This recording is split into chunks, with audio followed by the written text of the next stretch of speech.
I look at what I did over that 90-day plan and then into my first year across 6 major areas. I think what really was key is my focus on people and the organization.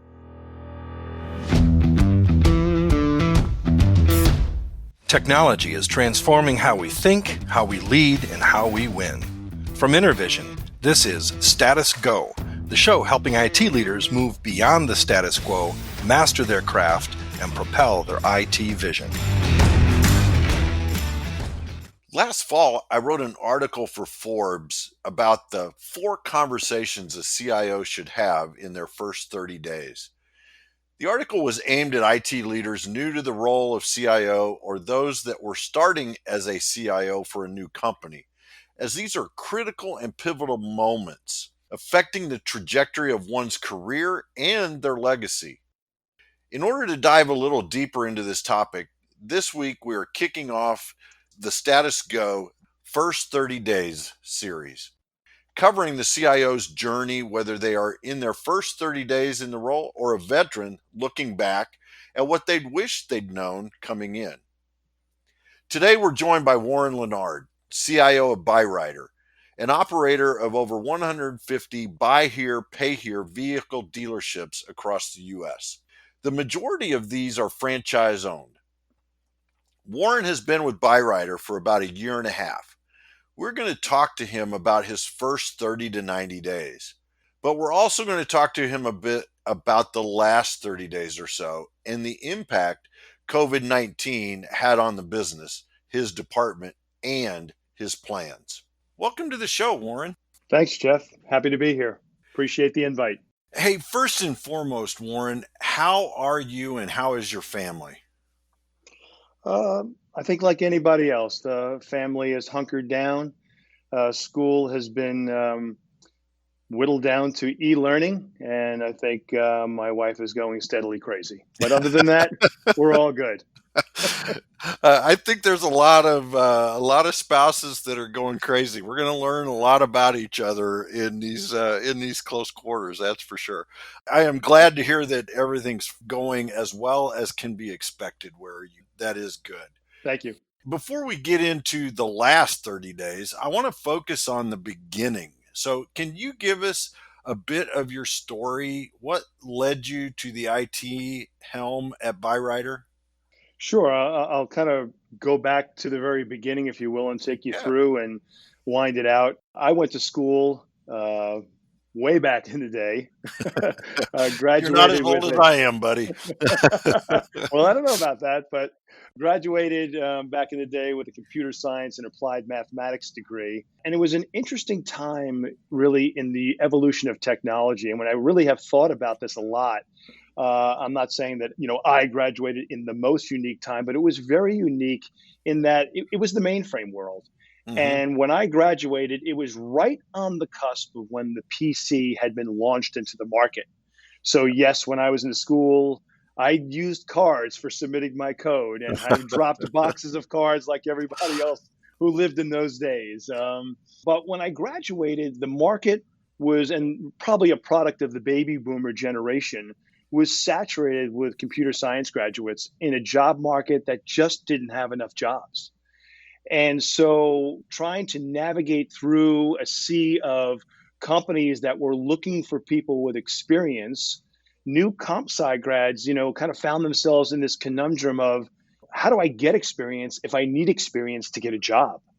And that was a very tough time. And as a result, my first job was with a retail company, but not within what was then called the MIS department. Yes, it was called that back then. Yeah. But a retail company, Associated Dry Goods, and I was hired into the international operations department. I was to be their liaison between MIS and the business group. And as everything up to that point, it was all mainframe and word processing systems. But my responsibilities quickly expanded so that I was heading up all of the data entry and word processing for that department. And so began my leadership career in my very first role out of school. Wow. So in addition, I also started building PC-based applications that were, quite frankly, more functional and quicker to deploy than the mainframe systems the department had been using, Hmm. and also where those requests for upgrades and enhancements took weeks to get implemented, and I kind of did them real time. And I quickly went from MIS liaison to MIS nemesis. Uh, Hmm. and, that was the launch of my career, really starting out in a leadership role. And since then, which I'll fast forward quite a bit across what is now a 37-year career, I have worked for 10 different organizations of all shapes and sizes across retail, the legal industry, entertainment and media, and now, like you mentioned, automotive sales and financial services. So, Warren, I want to kind of drill into your first few days, weeks, months at Byrider. The first 30 days, I am sure you had a 90-day plan. A lot of us do when we start a new adventure like you did. So, talk to us about those first few days and weeks on the job and your 90-day plan. Sure. Of course, you're right. I did. In fact, I came into the interview process with a 90-day plan.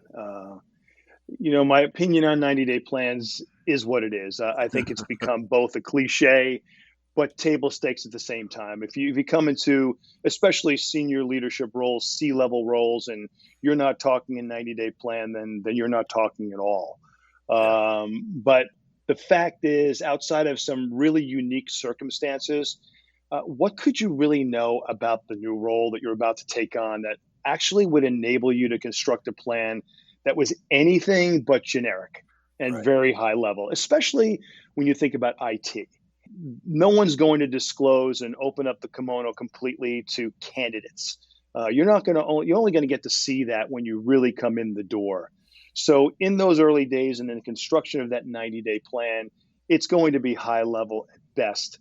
And really, at the same time, it's really about your ability to come in and investigate, assess, plan, and implement, which is what most of these 90-day plans talk Right. to. You can do your due diligence, you can do your research on the company, and there can be a degree of relevance and specificity around that stuff that can give you some kind of insight, but I think you're really just scratching the surface. I really do believe it's truly what lies beneath that is the challenge to be tackled, and you can't know that until you get in. What I think is actually more important than your typical 90-day plan is really more about you and your personal branding Hmm. and what it is about how you're going to institute change and setting, rather than setting any kind of plans, establishing who you are, your ideals, your philosophies, your style, your boundaries. This to me is absolutely critical. You get to make a first impression once. Yes, that's another cliche, Yeah. but Yeah. I believe it's a very appropriate one.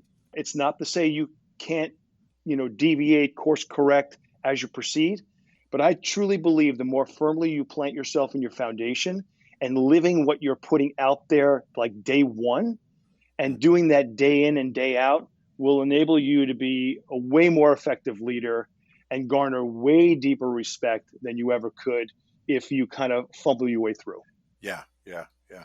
I want to dig into that a little bit because I think the whole concept of personal brand and setting that initial tone is so important coming into either a new leadership role or a new company in a leadership role. So, what type of work had you done in the past prior to joining Bright Rider to understand what is Warren's personal brand? Well, like I had mentioned, I worked for several different organizations in several different industries. And so the advantage to that is I've seen a lot of different things, a lot of different places, a lot of different styles. So it's given me a nice broad background to develop my own style. For the most part, most of my career was, embedded in infrastructure and technologies. And then I had aspects of applications as well throughout there. So I've had a broad background and being able to see different types of people because there are different types of people in different industries. And so, what I think, first and foremost, what it's made me is a leader that can be flexible, one that can be light on his feet and can learn. And as I'll talk to, really not try and duplicate my successes from the past, if you will, or Mhm. duplicate the things that I've done, but instead kind of leverage my experience and be able to play in the situation more fluidly, because there's no two places that are alike. So before we dig into that aspect of it, I want to touch one more time on that 90-day plan because I think so many of our listeners, they may be looking at beginning a new CIO role, a new IT leadership role, and be developing this plan. When you think about your 90-day plan when you started at Byrider, what pieces of it fell apart and what pieces of it stuck as you moved forward, as you really got to know the organization? Do you remember? Oh, yeah, of course. It's quite planted in my brain. Um, I look at what I did over that 90-day plan and then into my first year across six major areas. Hmm. I think, and I'll reverse your question a little bit. I think what really was key is my focus on people and the organization. Okay. Um, that was wildly, I believe, successful because I believe that is the only place to really start. Yeah. And that worked well and enabled me to build a baseline organization that I could carry forward.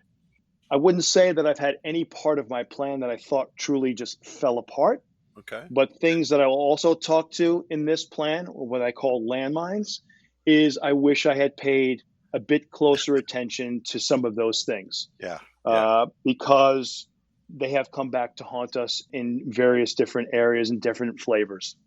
Yep. Yep. Well, let's dig into those aspects then, Warren, because I think this was such a key part of our conversation that we had a few weeks ago in preparing for this. You talked at length about 6 topics for IT leaders. So, can you run through those 6 and then let's take a little bit deeper dive into each one of those?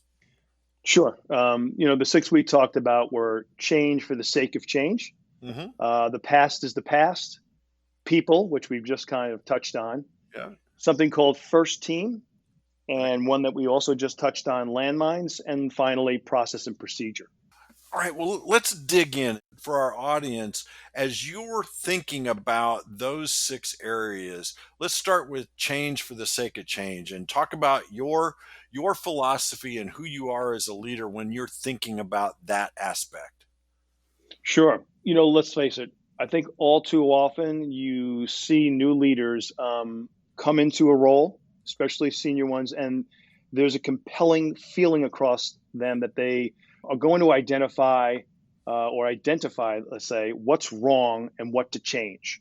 I believe this is motivated by a sense of value that they believe will be derived from instituting change and kind of leaving their mark. Hmm. I think the overall feeling by most people is that no one is brought on board to leave things as they are or maintain, quote unquote, the status quo. Uh, and yeah, I think there are unique situations where you might be, following a leader, for instance, who had a great track record and now they're retiring and you're kind of brought in to follow in their footsteps. And if that's the situation that some of the leaders out there find themselves in, I say, good for you. Because most of the time that's not the case. Uh, Hmm. but I also believe that swinging the pendulum the other way is not necessarily the answer either. Too much change too fast is not a good recipe. And your responsibility as a leader is as much identifying what is right as it is identifying what is wrong. Focus on that. I think you should not be attempting to replicate your successes, as I mentioned before, but rather kind of leveraging your experience. This is a fresh canvas, it's a fresh painting. Start new. Your effectiveness as a leader is not going to be measured by the quantity of your change, but it's going to be rather measured by the quality of it. Um, there are a number of things that you identify that are candidates for change. There's no doubt about that, but you have to go through careful consideration when you're looking at them. Get it right the first time is what I'm kind of thinking, and Yeah. avoid backtracking because that's going to have negative consequences on your ability to garner people's confidence. But I will also add, if you wait too long, you'll get the same result. So there's no doubt that this is quite a delicate balance. Right. So let's dig into your next key topic for IT leaders. The past is the past. That one's kind of intriguing to me. I'd love to hear your thoughts on how you interpret that and how you implement that. Well, you see this happen all the time.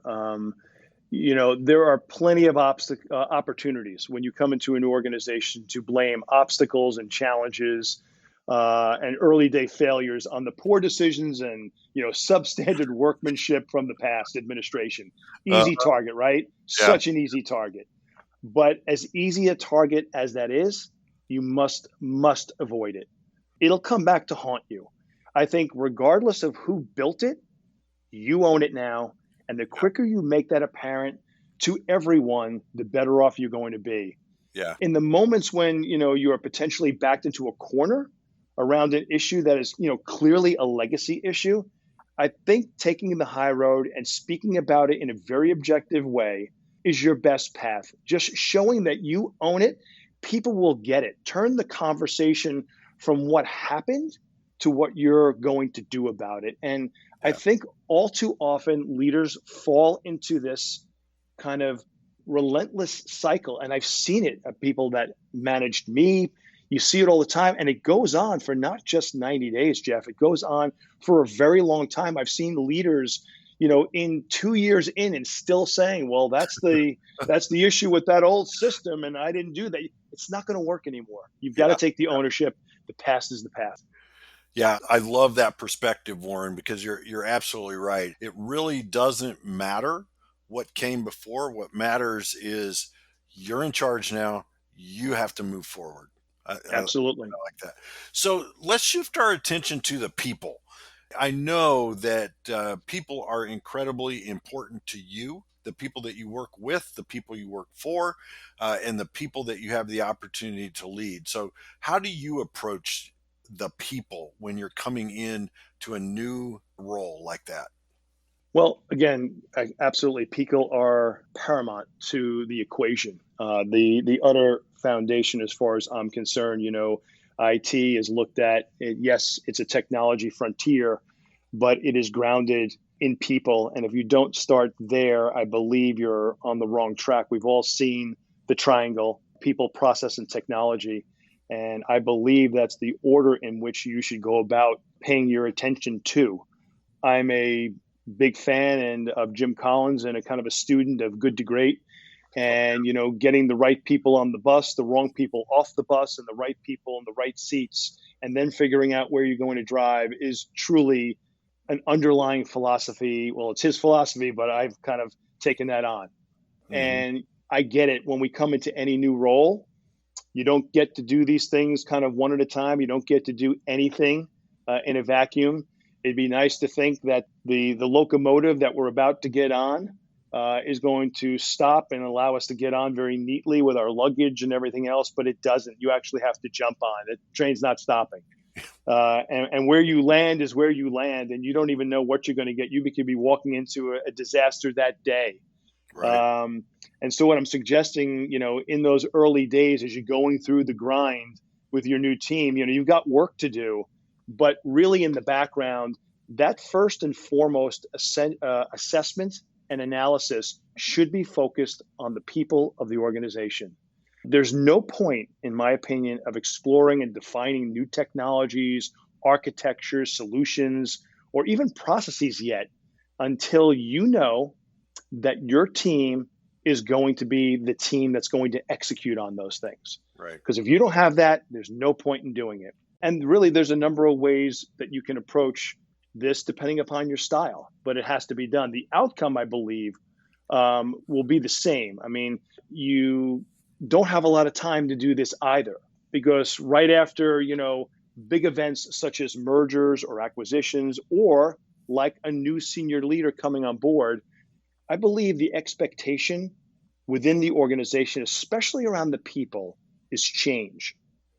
And the longer you wait to kind of execute on that change, the more people kind of get hypnotized into the idea that maybe there won't be any change.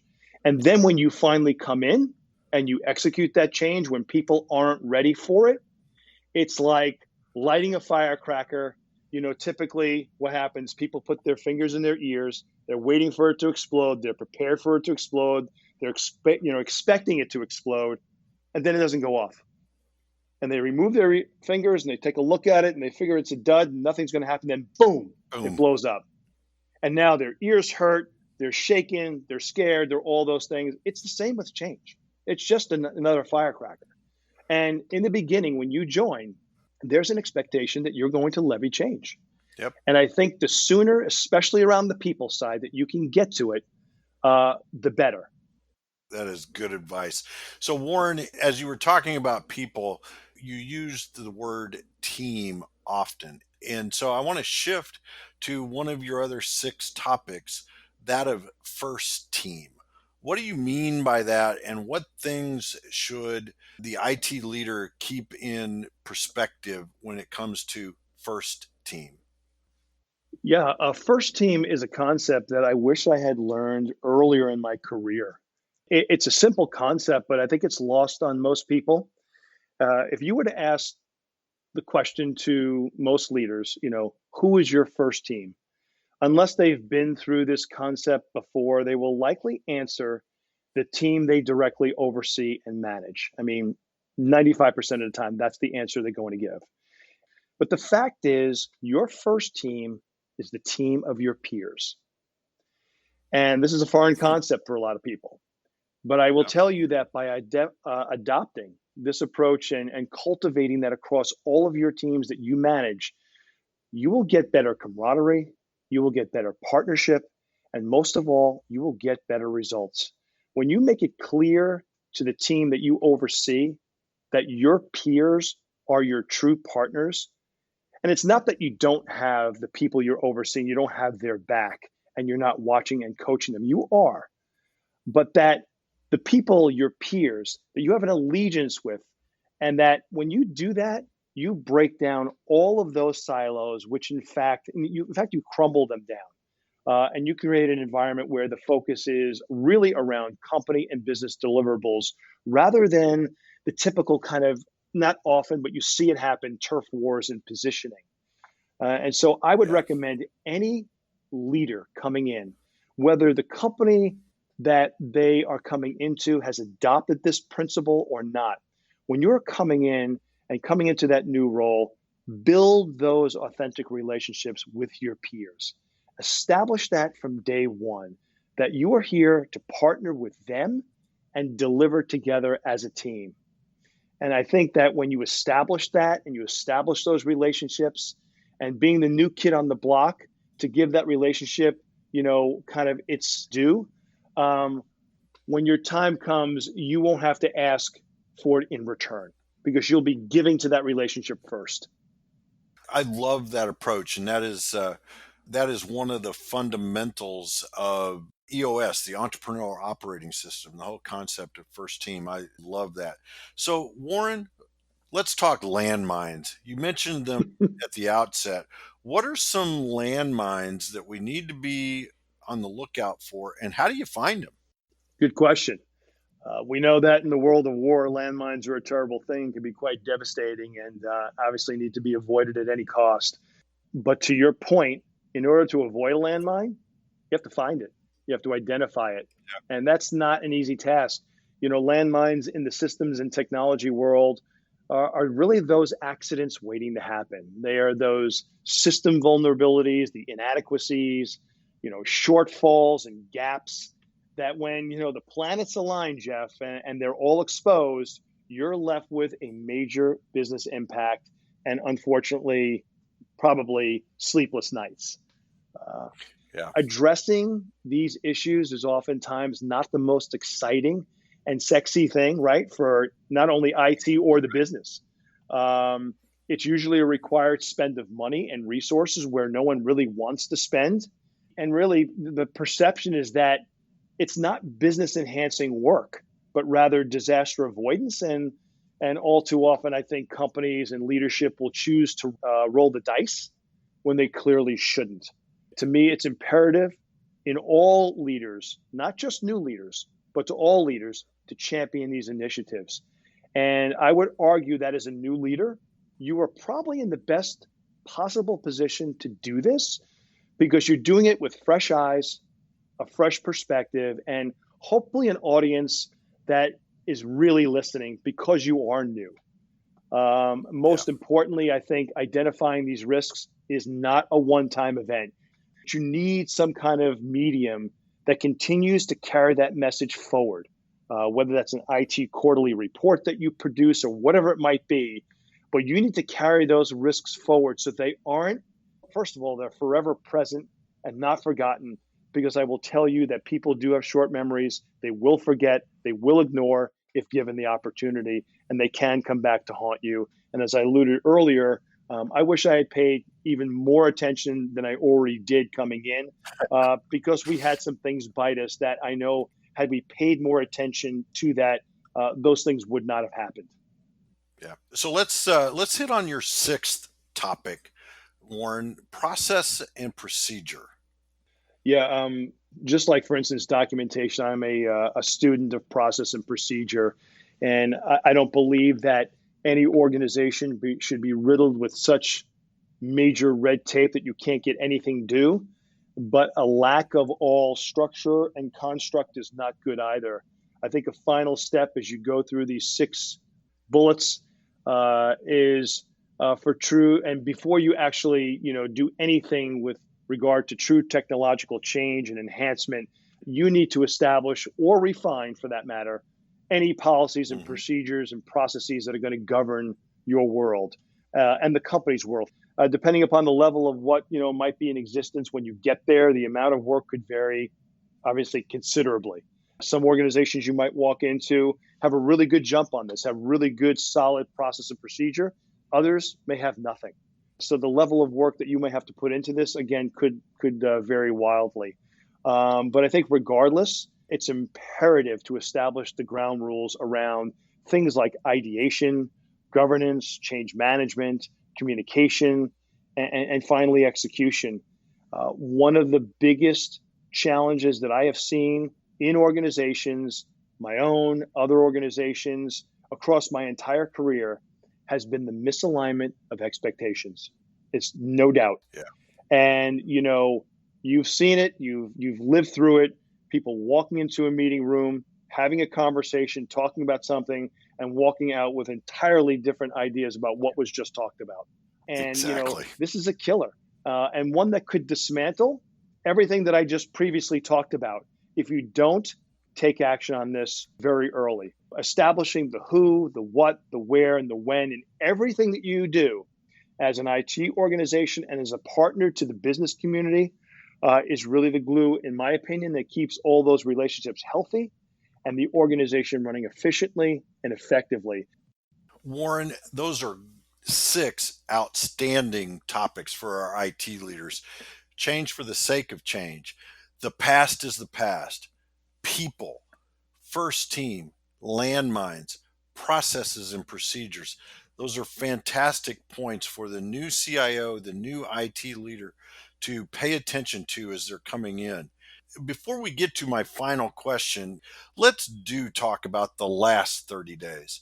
Take us through whatever you can share about your team's readiness, your company's readiness, and what your next steps are in the face of COVID-19.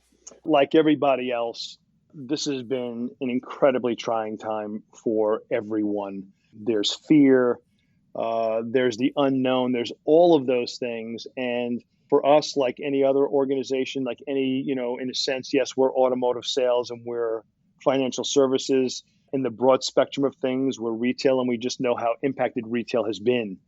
Yeah. We've had obviously our share of challenges along the way with our stores and statewide shutdowns and all of those things. And you can imagine what has resulted.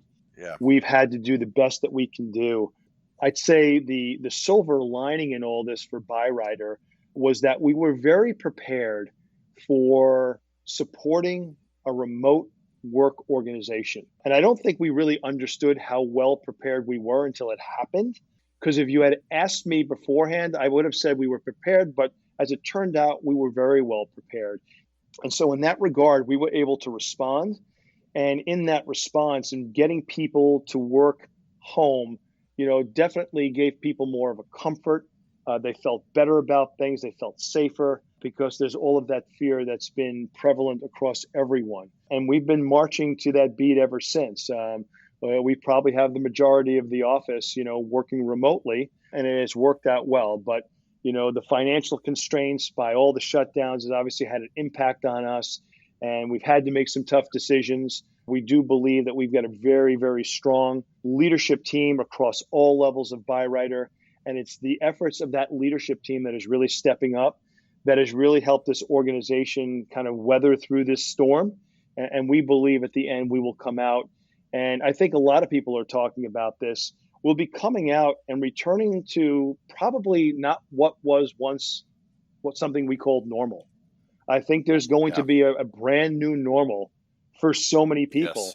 And I think that will even extend itself into the educational system, that people are going to take a step back from all this and say, hey, wait a minute, what did we learn from this in a positive way that can help us be more effective, more efficient, and a better organization across the board?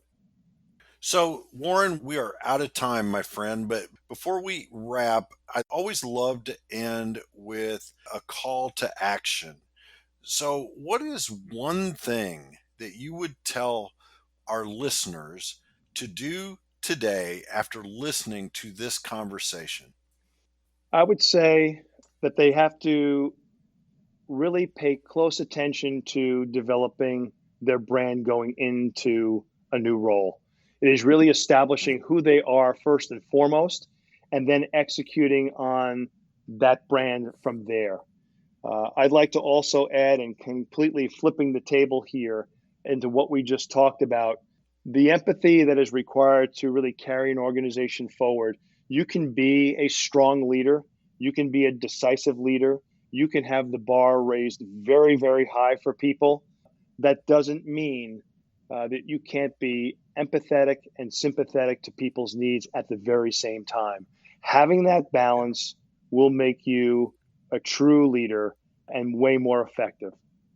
Great advice, Warren. I think that advice holds true for our listeners who may be entering into a new role, or to our listeners that are veterans. So I want to thank you so much for taking time, especially in this current environment in which we're operating in right now, taking the time to talk to us today, Warren. I really appreciate it. So thank you, man. Thank you. No problem. I appreciate you being here, and thank you for having me. To our listeners, if you have a question or want to learn more, go to intervision.com. The show notes will provide links and contact information. This is Jeff Tunn for Warren Lenard. Thank you very much for listening. You've been listening to the Status Go podcast. You can subscribe on iTunes or get more information at intervision.com. If you'd like to contribute to the conversation, find Intervision on Facebook, LinkedIn, or Twitter. Thank you for listening. Until next time.